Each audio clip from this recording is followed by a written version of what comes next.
Hi friends, இதுதான் எங்கள் வீட்டோட ஈவினிங் ஸ்நாக்ஸ். பருப்பு வடையும் டீயும். உங்களுக்கு பருப்பு வடையும் டீயும் சாப்பிட பிடிக்கும்னா கமெண்ட்டில் சொல்லுங்கள். இதை பார்க்க உங்களுக்கு எப்படி இருக்குன்னு கமெண்ட்டில் சொல்லுங்கள். உங்களுக்கு பிடிச்சிருந்தா லைக் பண்ணுங்கள், சப்ஸ்கிரைப் பண்ணுங்கள், ஷேர்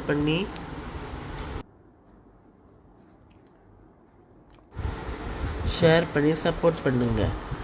நாளைக்கு நம்ம ஒரு நல்ல வீடியோவில் உங்களை சந்திக்கிறேன். பாய்.